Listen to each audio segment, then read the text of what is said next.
ಆದಂಥ ಮಾನ್ಯ doctor B R Ambedkar ಸಂಘರ್ಷ ಸಮಿತಿ ಜಿಲ್ಲಾಧ್ಯಕ್ಷರು ಸೂರ್ಯಕುಮಾರ್ ಶಿಂದೆ ಆಗಿದ್ದು, ರಿಯಾಜ್ ಅವರನ್ನು ತಾಲೂಕಾಧ್ಯಕ್ಷರಾಗಿ ನೇಮಕ ಮಾಡಿಕೊಳ್ಳುತ್ತಿದ್ದೇವೆ. ಇದರ ಮುಖಾಂತರ ಎಲ್ಲಾದರೂ ಅನ್ಯಾಯ, ಕಿರುಕುಳ, ಯಾರ ಮೇಲೆ ದರೋಡೆ ಆದರೆ ಅವರು ಹೋರಾಟ ಮಾಡಬೇಕು.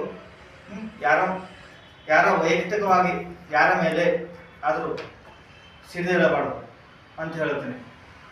ಇದರ ಮುಖಾಂತರ ಭಾಷಣ ಮುಗಿಸುತ್ತಾ ಇದ್ದೇವೆ. ಜೈ ಭೀಮ್. धन्यवाद. माँ कारुणिक तथागत गौतम बुद्ध परम पूज्य Bodhisattva doctor B R Ambedkar ಅವರ ಚರಣಗಳಿಗೆ ವಂದಿಸುತ್ತಾ ಮೊಟ್ಟ ಮೊದಲಿಗೆ ಮೀಡಿಯಾ ಮುಖಂಡರಿಗೆ ಸುಸ್ವಾಗತವನ್ನು ಕೋರುತ್ತೇನೆ.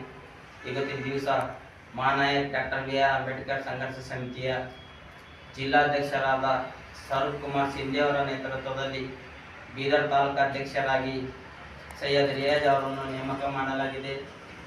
ಈ ಸಂಘಟನೆಯ ತತ್ವ ಸಿದ್ಧಾಂತಗಳನ್ನು ಮೈಗೂಡಿಸಿಕೊಂಡು ಬುದ್ಧ ಬಸವ ಅಂಬೇಡ್ಕರ್ ತತ್ವಗಳನ್ನು ಅಳವಡಿಸಿಕೊಂಡು ಅನ್ಯಾಯ, ಅತ್ಯಾಚಾರ, ದರೋಡೆ, ಕೊಲೆ, ದಬ್ಬಾಳಿಕೆ ಏನು ನಡೀತಾ ಇದೆ, ನಿರಂತರ ಮಹಿಳೆಯರ ಮೇಲೆ ಅನ್ಯಾಯ, ಅತ್ಯಾಚಾರ ನಡೆಯುತ್ತಿವೆ.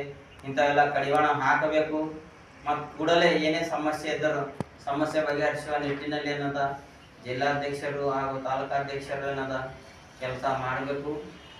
ಹಾಗೂ ಸರ್ಕಾರದ ಏನು ಸವಲತ್ತುಗಳು ಇರ್ತಾವ, ಸವಲತ್ತುಗಳಿಂದ ಕೂಲಿ ಕಾರ್ಮಿಕರು, ನಿರ್ಗತಿಕರು, ವಿದ್ಯಾರ್ಥಿನಿಯರು, ಮಹಿಳೆಯರು ಏನು ಸಮಸ್ಯೆ ಆಗ್ತವೆ ಅಂಥಕ್ಕೆಲ್ಲ ಕಡಿವಾಣ ಹಾಕೋ ಸಲುವಾಗಿ ಏನದ ಈ ಹೋರಾಟ ಮಾಡೋ ಮುಖಾಂತರ ಡಾಕ್ಟರ್ ಬಿ ಆರ್ ಅಂಬೇಡ್ಕರ್ ಅವರು ನಮ್ಗೆ ನೀಡಿದಂಥ ಸಂವಿಧಾನದ ಚೌಕಟ್ಟಿನಲ್ಲಿ, ಕಾನೂನಿನ ಚೌಕಟ್ಟಿನಲ್ಲಿ ಕೆಲಸ ಮಾಡಿ ಸಾರ್ವಜನಿಕರ ಕೆಲಸ ಕೂಡಲೇ ಮಾಡಿಕೊಡುವ ಮುಖಾಂತರ ಮಾಡ್ಬೇಕಂತೇಳಿ ಈ ಒಂದು ನೇಮಕಾತಿ ಕಾರ್ಯಕ್ರಮದ ಮುಖಾಂತರ ಇವರಿಗೇನದ ಹೇಳಲು ಬಯಸ್ತೇನೆ.